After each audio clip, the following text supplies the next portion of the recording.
National Prescription Drug Take-Back Day, how Pittsburgh police are participating. Plus, a consignment shop in Joplin offers free kid clothes for foster families, and a music festival raises funds for local veterans in Neo Show. The 4 states' most watched news starts now. A suspect is dead after an officer-involved shooting in rural Montgomery County, Kansas. This is KOAM News at 6. I'm Kate Kelly. Authorities say that just before 1 p.m. on Friday, a victim called 911 to report being robbed at gunpoint at the Regal Inn in Coffeyville. About 15 minutes later in Independence, a trooper spotted a car near 3600 Road, matching the vehicle connected to the robbery. As troopers attempted a traffic stop, the vehicle's passenger, 32-year-old Wesley Jordan of Hot Springs, Arkansas, opened fire.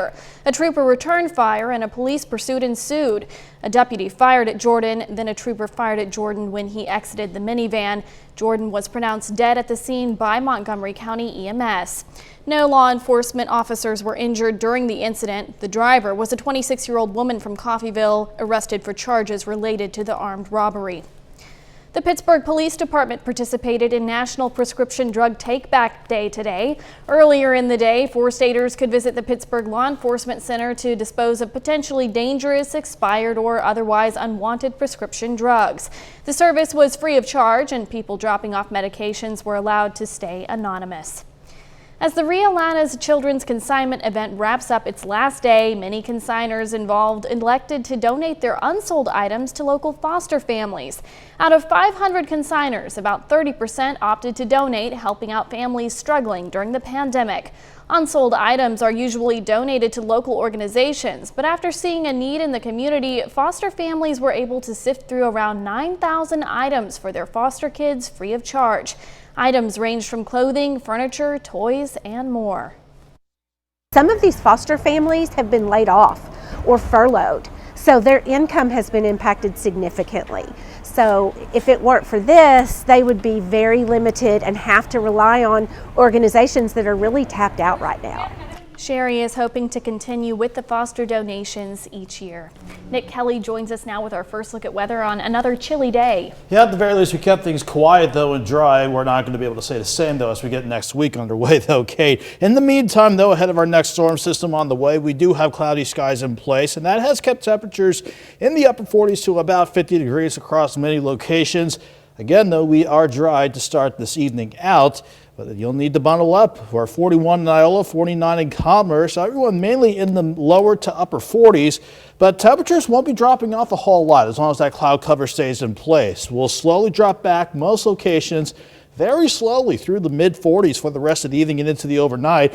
Thinking most spots around Joplin right around 43. But we have rain chances that we need on the way and perhaps some wintry weather as well. We'll see how the week ahead shaping up coming here in just a bit, Kate. All right, thanks, Nick. Just over a week before Election Day, President Trump and former Vice President Joe Biden are on a busy weekend campaign schedule targeting states that are key to winning the White House. CBS News correspondent Michael George has the latest from New York, one of many states where early voting has begun. President Trump voted at a library in West Palm Beach, Florida, not far from his Mar-a-Lago estate, then headed to the battleground state of North Carolina. At a rally in the town of Lumberton, the president said coronavirus cases are surging because of increased testing. That's all I hear about now. That's all I hear. Turn on television. COVID, COVID, COVID, COVID, COVID, COVID. By the way, on November 4th, you won't hear about it anymore. COVID!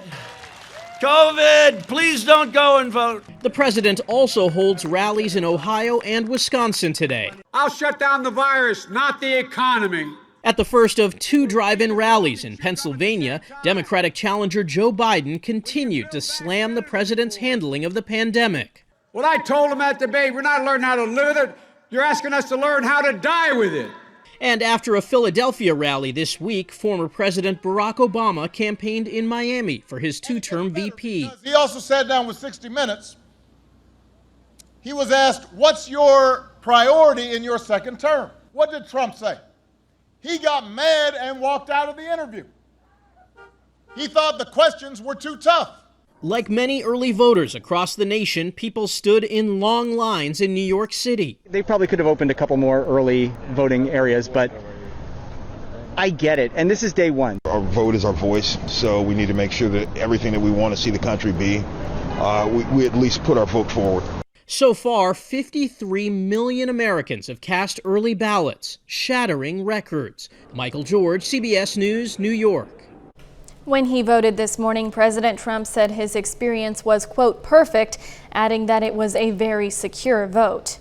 Today, Tommy Hawk's 4 States and Brotherhood of Warriors teamed up for the 2nd annual Community Heroes Music Festival. The nonprofit aims to connect veterans and their families with resources in the community, offering support and employment opportunities. Dozens of people showed up to the event, from live music to axe throwing and cornhole. It all helps raise funds for veterans in our area. I think it's important just to maintain the movement of just knowing that our veterans are out there and they need help. Sometimes people forget about it and it kind of gets put on the back burner, but they are an asset and not a liability. So it's up to us to keep that fire going and help them out any way we can.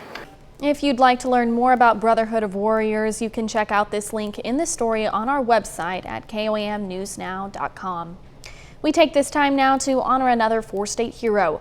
John Jacob Seifert served in the Army, fighting in World War II, spending time stationed in Italy and Egypt. His hometown, Pittsburgh, Kansas. We thank you, John Seifert, our 4-state hero.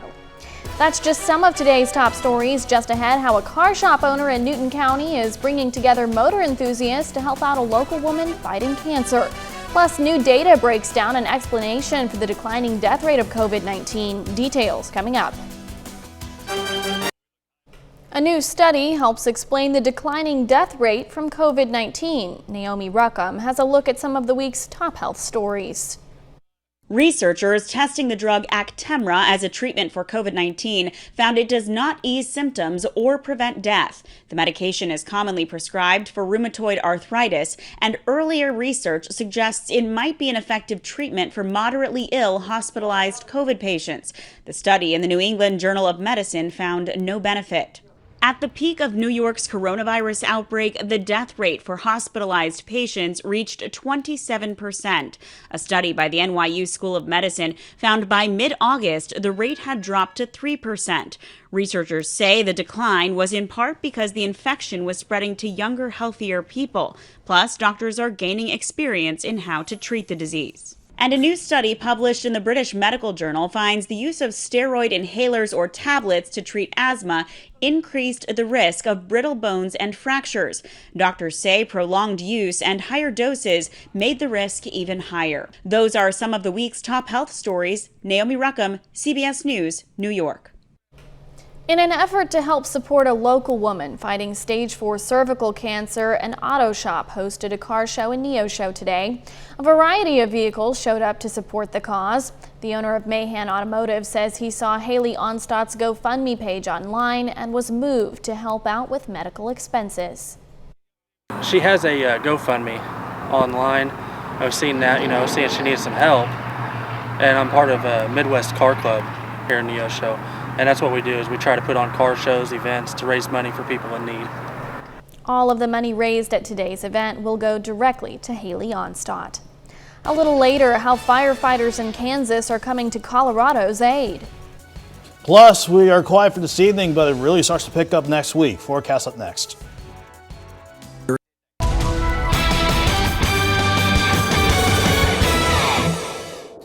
We are looking at quite a cloudy end to the day, but at the very least, we are going to keep things quiet for the rest of the evening.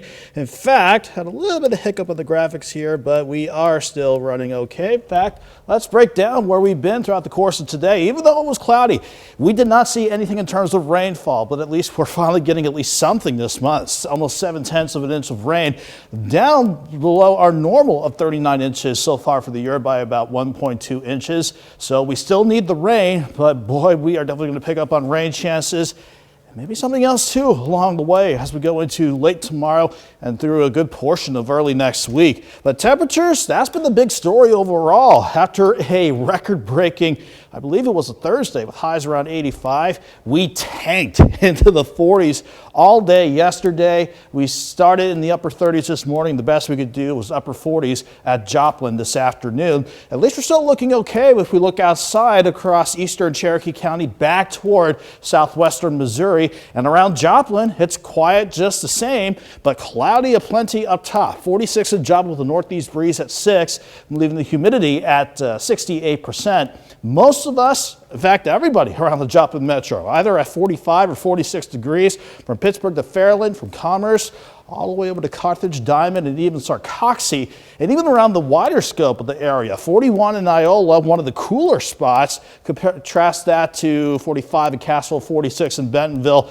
These temperatures aren't going to budge very much throughout the course of the night. That easterly breeze, a milder breeze stays in place, and with cloudy skies, we'll mainly sit in the mid-40s all evening long and maybe drop down to 43, but that's as much moving as temperatures will do as we go throughout the rest of the night. But our focus here is not on the cloudy skies on top of us now, but this next system that's going to pass mainly to our south, but it's also going to bring in high pressure, bring in cooler air, much colder air rather, as we see not one, but two upper level systems come into play as they start swinging out toward the east. And as they do, they're going to grab moisture along the way, bring in rain chances tomorrow, and even rain in the wintry mix come Monday and going through the middle of next week. But we're cloudy tonight, we're dry tonight with temperatures again mainly staying in the lower to middle 40s. I think we can go back into at least the lower 50s for tomorrow afternoon before we see rain chances start to perk up, especially late in the day. 43 in the morning, 48 by noon, highs around 53. But keep an eye on Sunday night and especially going into Monday. As that system starts to head our way, the rain chances pick up, and as the colder air works in, we're going to have to deal with a wintry mix, not only just for Monday, but even as we go toward Tuesday and Wednesday. So not seeing a whole lot in terms of snow, but in terms of potential ice amounts, I think anybody north and west of I-44 has those cooler temperatures try to flirt with us. I wouldn't be surprised if we see up to about 1/4 of an inch of ice by the time we get the system out here by the middle of the week. But as far as rain amounts go, this is something we can certainly use. 1 to 3 inches of rain between tomorrow and by the time the rain chances clear out by Thursday. Until then, temperatures are still on the roller coaster ride. 53 tomorrow, 45 dropping into the 30s on Monday. Cold with a wintry mix on Monday night and Tuesday especially. Then we're going to head back in the right direction, Kate, by the end of the week and stay dry for Halloween. Wow, Nick, it's really crazy to think that we're going to be dealing with a wintry mix so soon before Halloween even. Yeah, it's a little too early for that, but fingers crossed we're still heading in the right direction come Halloween. All right, sounds good. Thanks, Nick. The wildfires burning in the West are still raging, and now some firefighters in Kansas are responding to the call. Haley Tucker reports in Wichita. The last information we received from the guys in Colorado was it was about 5% contained, about 172,000 acres, which is enormous. Fire so massive, the Kansas Forest Service has called on Wichita and Hutchinson fire departments to assist in Colorado. Wednesday night, late, got a phone call. So first thing Thursday morning was when we started reaching out to fire departments. I understand that they're going to be doing some structure protection in the area. So currently they're around the Grand Lake area in Colorado, somewhere southwest of Estes Park. Yeah, that's kind of strenuous work. It's definitely for the younger population. Okay. And we're grateful that we have so many younger people that are willing to get into that and go out and do that. They're unsure how long their crews may be in Colorado. It was a 72-hour assignment, so we don't know if they're going to be there longer than 72 hours. They very well could be if they don't get this thing contained fairly quickly. And each ask to keep those who are helping in Colorado and being affected in your thoughts. You know, it's hard on people's families and stuff. So, you know, thank you is kind of it almost feels like an understatement. They'll bring back some experiences and be able to share those with our members here. And anytime we can do that, it does nothing but make us better equipped to, you know, deal with the wildland incidents that we have here. It's a chance for us to give back. It's great experience for our people to go out and see that. It's a whole type of different environment. Haley Tucker reporting, Eyewitness News. Sports. Webb City softball is in the state semifinals for the first time since 2013, facing Platte County. We'll have the latest from that contest. Also, Galena hosts 3A sub-state volleyball. We have highlights from the semifinals and championship game next.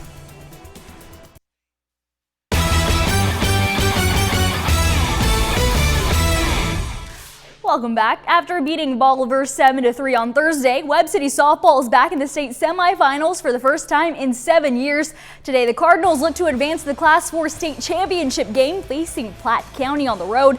Webb City beats the Lady Pirates 10-2, earning its first state championship berth since 2013. Webb City will play in the state final against Webster Groves this Friday at noon in Springfield. Galena High School is hosting 3A sub-state volleyball tournament action today. Number 1 seed Frontenac topped Columbus in the opening round 2-0. The Raiders are taking on Baxter Springs in the sub-state semifinals. Early in the first set, Grayson Hipful sets it up. Heather Arnett knocks it down. Raiders up 2, and a little later, Hipful again with the assist. This time, it's Hattie Pyle puts it away. Frontenac goes on top by 4. A few moments later, Baxter on the attack, but Pyle there for the big-time block, extending the Raiders' lead to 5. Still in the first, Hipful with a soft touch. She will put it away where there are no Lions. Frontenac goes on to win the first set 25-16. The Raiders would go on to sweep Baxter Springs in straight sets 2-0. On the other side of the bracket, it's the number 2 seed Riverton facing Girard. Winner goes on to meet Frontenac in that championship contest. Riverton won the opening set. Girard trying to even things out in the second. Kinley Smith goes cross court for the kill. We are tied at 4. A few minutes later, J.C. Thomason, the sophomore, just drops the hammer. Riverton takes a 7-point lead on that. Rams trying to close it out. Morgan Compton serves up an ace. Riverton would go on to win the second set 25-18. Rams beat Girard 2-0 to go to the sub-state finals. Let's go to the sub-state championship game. Number 1 seed Frontenac facing number 2 Riverton. First set, Riverton's Emma Berry. She's gonna tip it in. Rams gonna lead by 4. Frontenac answers right away though. Grayson Hipful to Reagan Hipful for the kill. Raiders down 10-7 though. Midway through the set, Morgan Compton sets it up for J.C. Thomason. That girl has a lot of power, and that's a kill. 6-point lead for Riverton. Riverton goes on to win the first set 25-20. Rams beat Frontenac 2-0 to win the 3A sub-state title. Moving on to college football, it's a rivalry weekend as the Kansas Jayhawks square off with the Kansas State Wildcats in the Sunflower Showdown. 20th ranked Kansas State looks to stay perfect in Big 12 play. First quarter, Phillips Brooks bounces outside. That was on a punt return. He finds space, takes it in 55 yards for the touchdown. Wildcats up 7. Second quarter, Wildcats up 13 now. Jalen Daniels rolls out, tries to throw across the field, but Justin Gardner picks it off, strolls in for a pick 6. Kansas State up 20. Right before the break, Will Howard drops it off to Sammy Wheeler, cuts up and scores from 16 yards out. Kansas State blows out KU 55-14. And staying in the Big 12, we have a top 20 matchup as 6th ranked Oklahoma State takes on number 17 Iowa State. This one is final. The Cowboys win a close one, 24-21. And the Oklahoma Sooners seek back-to-back wins for the first time this season against TCU. The Sooners get the job done on the road, beating TCU 33-14. That's a look at sports. Back with more news after this. Now, coming up tonight at 10, more details on a free shopping event for local foster families. Plus, we'll show you how a business in Carthage is keeping a little girl's memory alive. And Election Day is closing in. We'll share the latest on Campaign 2020. Join us for those stories and more tonight at 10. In the meantime, we'll check back in with Nick to see how things are doing weather-wise. Well, or at least we're keeping things quiet for the rest of the evening, but with clouds in place, we'll stay mainly in the mid-40s all night long. 53 tomorrow with some rain chances popping up late Sunday. Then wintry weather chances for Monday and Tuesday especially. We'll touch base on that in greater detail tonight at 10, Kate. All right, thanks for watching. We'll see you right back here at 10.